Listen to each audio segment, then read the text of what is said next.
After transmigrating into a novel, I realized the heroine and I had the exact same name. Naturally, I thought I had transmigrated into the female lead, so I marched straight to the man who was still a broke nobody at the time, threw all caution to the wind, and pounced on him like I had plot armor protecting me. He even glared at me with red eyes and told me he hated me. I honestly thought he was just into the whole push and pull thing. Everything shattered when the real heroine showed up, and I finally understood one thing. He actually hated me. Heartbroken, I packed my bags and got ready to disappear. The next second, he pinned me against the wall. "Where are you going? Already bored of me, sweetheart?" The rented room only had a small wooden bed. 2 people could technically fit, but it was definitely cramped, which meant I had to sleep pressed right up against Sean Larson. Not that I minded. In fact, I secretly loved it. The bed was small enough that I had every excuse to run my hands over his muscles and fall asleep tucked in his arms. There was only one downside. The old wooden frame was so worn down that even the slightest movement made it creak, loudly, just like right now. My eyes were blurry with tears as he held me tight against his chest. The air was filled with nothing but the creaking of the bed and his heavy, uneven breaths. Sweat dampened the strands of hair falling across his forehead, and his dark eyes stayed locked on me. When I shifted the tiniest bit, a drop of water slid from his hair onto my neck, and he bent down to kiss it away. The gesture was gentle. It should have been sweet, but I was too exhausted to appreciate it. All I wanted to do was yell. Wasn't the male lead supposed to be gentle? Why was Sean acting like he was trying to win a match instead of romance? I had been stuck inside one of those vintage-era stories where the heroine is adored by everyone. The good news, I shared the exact same name as the heroine. Naturally, according to transmigration logic, I assumed I had become the female lead. In the book, the hero starts off dirt poor, then builds a business empire from scratch and falls for the heroine at first sight. When I arrived in this world, the two hadn't met yet.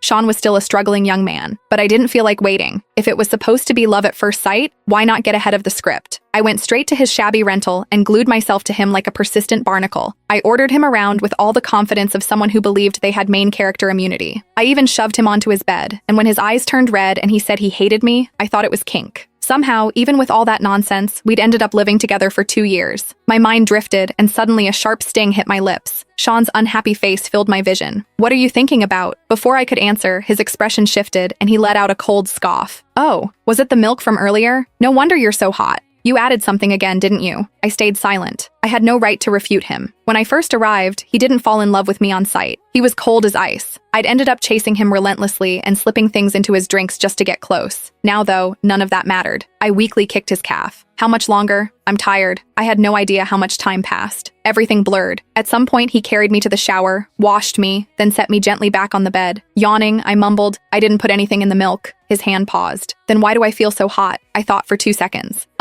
Because it was hot milk?" Sean stared at me. I wrapped my arms around his neck and exposed the truth without mercy. "If you like seeing me in a night dress, just admit it. I wore it for the first time tonight and you already tore it."